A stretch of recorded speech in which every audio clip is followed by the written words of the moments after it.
commercial real estate news for a closer look at the market. Hello, you're watching CRE News, and today in our program. The uncertainty continues. A special report from Samara prepared together with Vedomosti newspaper. Enter Russia with the help of the locals. International chains break into the Russian market through franchisees. The figure of the week is 50%. The International Financial Club Bank, owned by the Russian oligarch Mikhail Prokhorov, got a pledge of over 50% of shares of Седьмой континент. One of the creditors said that the bank had bought out a part of the personal credit of the chain owner, Alexander Zanadvorov, from the Texas Bank.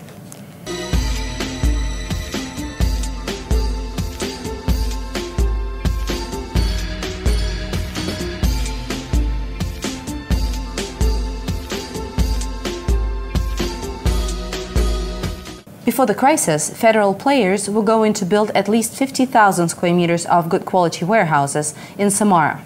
Yet the plans are now postponed for an indefinite time. The rental rates keep on decreasing and a lot of the properties in the region are vacant, though 80,000 square meters specially built for major federal and international companies such as CRE.ru, Vida, Implosia, Coca-Cola, HBC Eurasia and Pepsi Bottling Group are currently tenanted. More on the situation in Samara warehouse market from the special correspondent of Vedomosti in Samara, Elena Naumova. Experts are still saying the local market is oversaturated. About 60,000 square meters of warehouses were offered for sale in Samara this spring. As a rule, these are rather small warehouses located in industrial areas or at the backs of outlet stores. Average price is slightly over 21,000 rubles per 1 square meter, yet the prices depend on the district and vary from 6 to 43,000 rubles per square meter. Samara is slowly turning from an industrial to a large commercial distribution center. Most probably, any segment of warehouse property will be used. The investment will likely go to some large distribution centers to be set up around Samara. During the last year, the rental rates and prices for warehouses plummeted by nearly 50%. Today, the average rental rate is 170 rubles per 1 square meter. Industry experts announced a stabilization trend, and they're positive that prices are not going to grow until autumn. The yield in the industry will also keep its last year level, 10 to 12% per annum. This yield during the recession can attract investors with ready cash. Честно, я считаю, что после такого резкого падения I believe that after such a significant fall, there should be some kind of growth.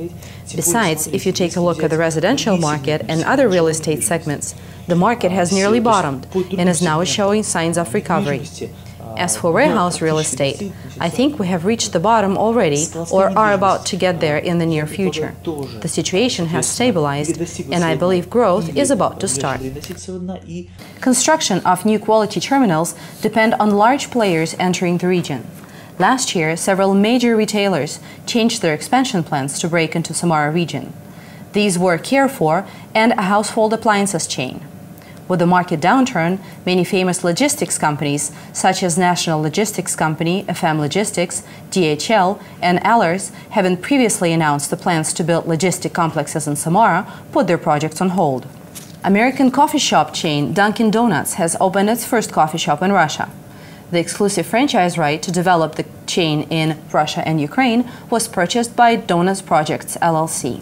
This year, we're going to open 10 to 20 coffee shops in Moscow, and the number is going to be increased to 50 within the next 3 to 5 years. It costs about 6 to 7 million rubles to open one shop. It is quite feasible to break into the Russian market through a franchise these days. The franchise format for Russia was also chosen by Burger King. Вот этот вот путь выхода на российский рынок иностранных компаний, да, он достаточно популярен. Вот, нельзя сказать, что все выходят или там многие выходят, но существенная часть компаний предпочитает именно этот путь развития, потому что он подразумевает распределение ответственности между главной компанией и франчайзи местным. Да? Если компания не уверена в темпах развития, в эффективности развития, да, и в каких-то перспективах развития в каком-то регионе, мы сейчас не конкретно Россию берем, да, вот, то она предпочитает как раз по схеме франчайзинга развиваться. Company development via franchise is common practice for famous brands. They're used by Kroshka Kartoshka, Sbarro, and Vostochny Bazar, Subway, Обжорный ряд, and some others. Yet not all chains trust the local players.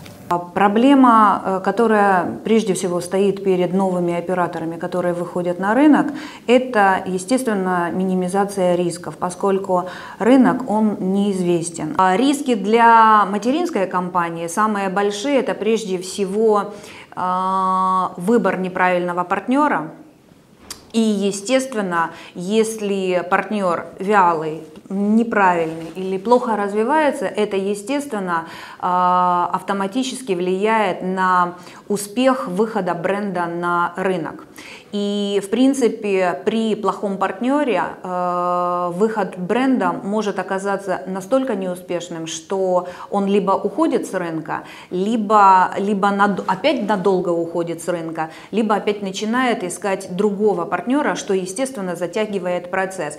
Experts say the franchise is going to be quite successful in the future, though it is possible that some global companies will follow Nike, who gave up their franchise format not too long ago and started working in Russia directly. We thank you for watching us today. Leave your questions and comments on our website www.CRE.news-tv.com. See you next time.